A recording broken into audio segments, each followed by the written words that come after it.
Mayfab, 1955. The Nevada desert was so quiet you could hear the heartbeat of the man standing in the trench next to you. I was 21 years old, a corporal in the United States Army, and I believed every single word my country told me. I believed I was a hero. I believed I was the shield of the free world. But when that timer hit zero and the desert floor turned into the surface of the sun, I stopped being a soldier and I became Subject Zero. I am 99 years old today, and I am the last man standing from a unit that was ordered to walk directly into a nuclear mushroom cloud just to see how long it would take for us to stop breathing. They tell you in school that we won the Cold War with grit and technology, but they don't tell you that we fueled that victory with the bone marrow of our own children. I've spent 70 years looking for my medical records only to be told by men in suits that I was never in Nevada, that the mission didn't exist, and that my cancer was just bad luck. Well, I'm 99 and I'm done with the secrets. I am the last witness to a betrayal so deep it makes the Pacific look shallow. If you're under 50 and you think your government is your friend, I want you to lean in close. I want you to look into my one good eye and see the reflection of the fire that burned my friends alive in the name of national security. I remember the morning of the blast. Operation Teapot, shot Apple II. They lined us up like cattle just a few miles from ground zero. We were wearing our standard issue fatigues, no lead suits, no radiation shields, just a pair of dark goggles that did absolutely nothing. The commander stood there with a megaphone and told us, "Men, this is the greatest show on earth. Just keep your backs to the blast, and when it's over, brush the dust off your shoulders. It's as harmless as a summer rain." He was lying. He knew he was sending us into a microwave, but he needed the data. He needed to know if an infantry unit could still fight after being hit by a tactical nuke. When the bomb went off, the world disappeared. It wasn't just bright. It was a light that didn't belong on this planet. I had my eyes shut tight and my hands pressed against my face, but it didn't matter. The light went straight through my eyelids. It went through my skin. In that split second, I saw the bones in my own hands. I saw the skeleton of the man next to me as if I were looking at a medical X-ray. It was a haunting, glowing green-white light that felt like it was boiling my blood. And then came the heat, a wall of hot air that felt like a physical fist hitting me in the chest. I remember the smell. It smelled like ozone and burnt hair.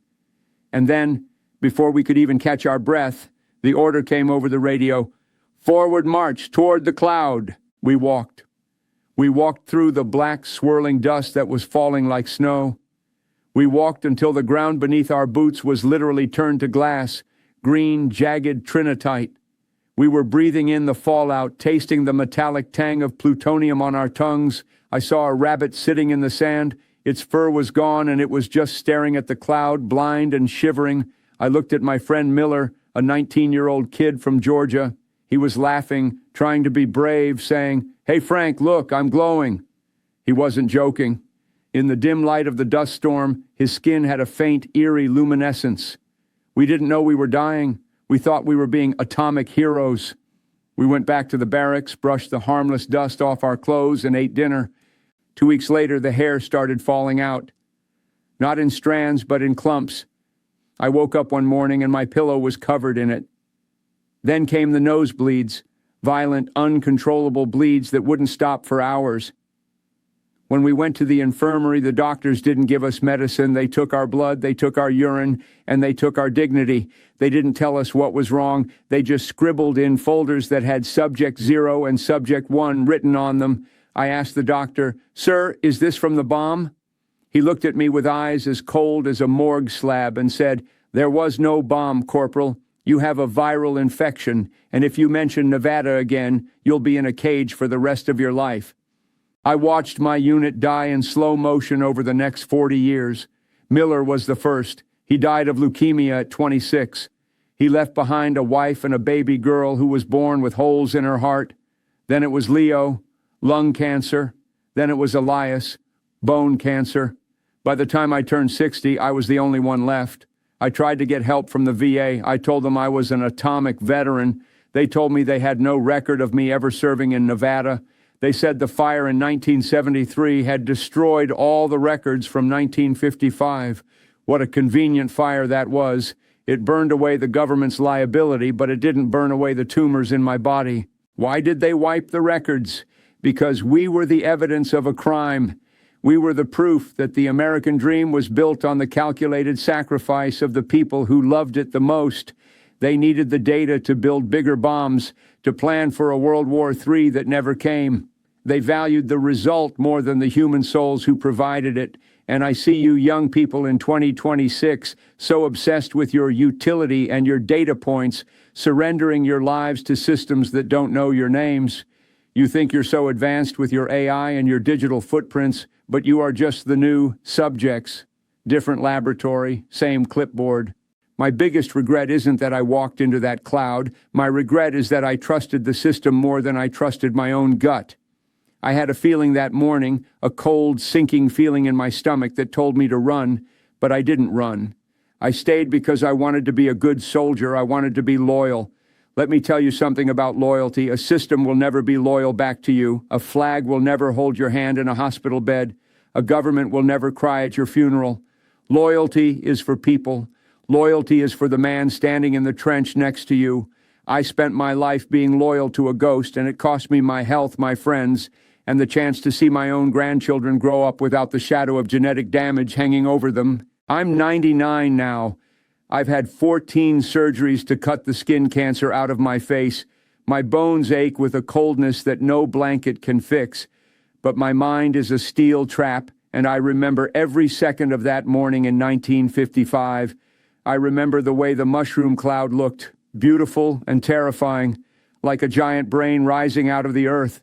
It was the brain of a monster that was eating its own children. I am breaking my silence today because the fire is almost out, and I want you to have the truth. I want you to know that your freedom was paid for with the lives of boys who were told their names didn't matter. Stop being so busy. Stop being so productive. Start being human. Look at your children. Really look at them. Don't let them become data points in someone else's experiment. The world is still full of atomic bombs. They just look different now. They look like screens. They look like efficiency. They look like the greater good. But there is no greater good that requires the sacrifice of an innocent soul. If they tell you it's safe, ask them why they're wearing shields while you're standing in the dust. If they tell you to forward march into a cloud, turn around and walk home. I'm tired now. My voice is failing, and the ghosts of Miller and Leo are calling me to join them. I can see the Nevada sun setting for the last time. But I'm resting with a clear conscience because I finally said the what, and I explained the why. My records may be wiped, but my story is now written on your heart. Be worthy of the sacrifice we didn't know we were making. Be brave enough to ask why. And for God's sake, be grateful for the air in your lungs that doesn't taste like metal. Thank God for one more day. Now go make it count by demanding the truth, no matter how much it stings. Goodbye, America. I loved you enough to tell you the truth. Now do something with it. The archives are cold, but I am finally warm. I've spent too many years in the dark with the secrets of 50,000 soldiers. We weren't just names, we were a choice our country made. We were the expendables of the 1950s. Don't let yourself be the expendable of the 2020s. Your life is not a trade-off. Your health is not a loan. Your soul is not a statistic.